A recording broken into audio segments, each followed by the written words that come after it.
మీ త్యాగాలు ఎక్కడున్నాయి? BRS party త్యాగాలు ఎక్కడున్నాయి? దేశం కొరకు త్యాగాలు ఇచ్చిన కుటుంబం కదా కాంగ్రెస్ పార్టీ. ఇవాళ తన ఆస్తులను సైతం ఇవాళ తాకట్టు పెట్టి ఈ స్వాతంత్రోద్యమానికి సహకరించింది మోతీలాల్ నెహ్రూ గారు. జైలుకు పోయిన జీవితం నెహ్రూ గారిది. చైనా వారి తర్వాత తన జీవితాన్నే ఇలా ఏ విధంగా కుమిలి ఏడ్చి చనిపోయిండో మీకు తెలుసు. నా దేహం ముక్కలైన ఈ దేశాన్ని ముక్కలి కానియనని చెప్పిన ఇందిరాగాంధీ తెగువ కింద మీరు ఎంతరా బాబు. శ్రీలంకకు శాంతి సేనను ప్రపంచ శాంతి కొరకు పంపించిన రాజీవ్ గాంధీ ఈ దేశం కొరకు త్యాగం చేసిన కుటుంబం. ఇద్దరు పిల్లల్ని, చిన్న పిల్లల్ని సంకన పెట్టుకొని దేశం కొరకు పోరాడిన సోనియా గాంధీ తెగువ కింద మీరెంత. అప్పటికి కూడా పార్టీని అధికారంలోకి తెచ్చి యూపీఏ చైర్పర్సన్గా ఉన్న సోనియా గాంధీ గారి కాళ్ళు మొక్కితే తెలంగాణ ఇస్తే దానికి ముఖ్యమంత్రులైన మీరు స్ట్రేచర్ గురించి మాట్లాడుతున్నారు. నిన్న ముఖ్యమంత్రి గారు ఏమన్నారు? స్ట్రేచర్ గురించి మాట్లాడేటోడు స్ట్రేచర్కు పోతారు, స్ట్రెచర్ నుంచి ఆడికి పోతారు, మార్చురికి పోతారు. హిట్లర్కి అదే అయింది.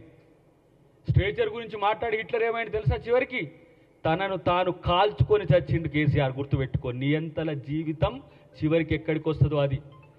ఫాల్స్ ప్రిస్టేజ్కి పోకు.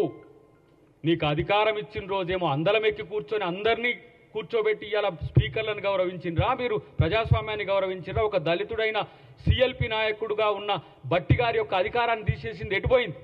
సంపత్ గారిని, వెంకటరెడ్డి గారిని డిస్మిస్ చేసే హక్కు మీకు లేకుండా చేసిన రోజు ఎటుపోయింది? ఇలా మీకు ప్రజాస్వామ్యం గురించి గుర్తొస్తున్నది, మీకు ప్రజలు గుర్తొస్తున్నారు, మీకు నటులు ఇలా మీరు ఎట్లా నటిస్తున్నారో చూస్తున్నాం. కొంతమంది మీడియాలో కొంతమంది ఉన్న వాళ్ళని తీసుకొని పోయి మీరు నెలకు ₹1 కోటి ఇచ్చి బ్లాక్ మైకులు పెట్టించి ఇలా ముఖ్యమంత్రి గారిని తిట్టిస్తున్నారు. సిగ్గనిపించట్లేదా మీకు? మీరు తెలంగాణ ఆత్మగౌరవాన్ని, తెలంగాణ అస్తిత్వాన్న ఇలా బీఆర్ఎస్ పార్టీలో తెలంగాణ వాదం ఎక్కడిది? తెలంగాణ రాష్ట్ర సమితి అనే పదమే తీసేసి భారత రాష్ట్ర సమితిని పెట్టుకున్న దద్దమ్మలు మీరు. మీకు తెలంగాణ గురించి మాట్లాడే నైతిక హక్కు ఎక్కడిది?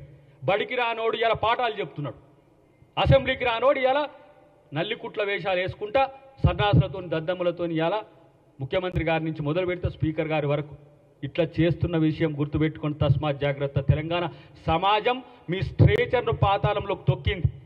నీలాంటి నియంత్రణను తొక్కి ఇలా రాహుల్ గాంధీ గారి నేతృత్వంలో రేవంత్ రెడ్డి గారు ఈ రాష్ట్రానికి ముఖ్యమంత్రిగా అయ్యింది.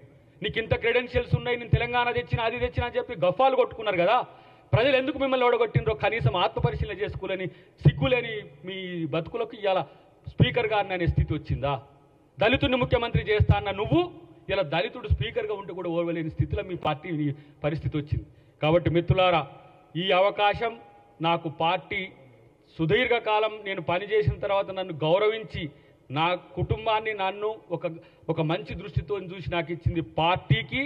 నా సేవలు మహేష్ కుమార్ గౌడ్ గారు ఎప్పుడు ఇచ్చినా నేను పార్టీకి నేను సహకరిస్తూనే ప్రభుత్వంలో తెలంగాణ అమరవీరుల యొక్క ఆకాంక్షల్ని, తెలంగాణ ఉద్యమకారుల యొక్క ఆకాంక్షల్ని, తెలంగాణ సమాజపు ఆకాంక్షల్ని ప్రభుత్వం దృష్టికి తీసుకుపోవడమే కాకుండా పేదల గొంతులుగా, యువత గొంతులుగా, మహిళా ఇతరత్ర ఎవరైతే బాధితుల గొంతులుగా మేము ఉండడానికి ఇలా మేము ముందుకొస్తాం. సామాజిక న్యాయానికి పెద్దపీట వేసే కాంగ్రెస్ పార్టీ. ఎందుకంటే నేను ఆ రోజు కూడా చెప్పిన, చివరిగా ఒక్క మాట చెప్పి ముగిస్తా. తెలంగాణ ఉద్యమంలో మేము పాల్గొన్న రోజు తెలంగాణ ఇవ్వకపోతే అమ్మ మళ్ళీ మేము బజార్లకు వచ్చి కొట్టాడాల్సి వస్తుంది.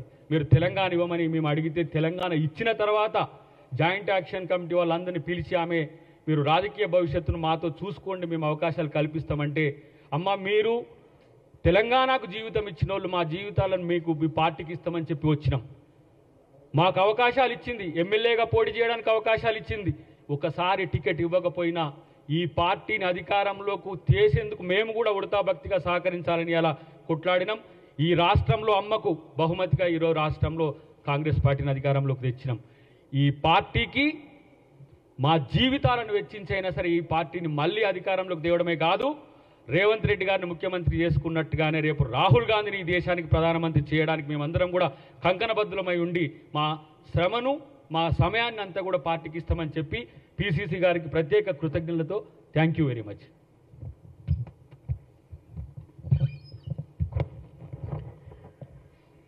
అందరికీ నమస్కారం.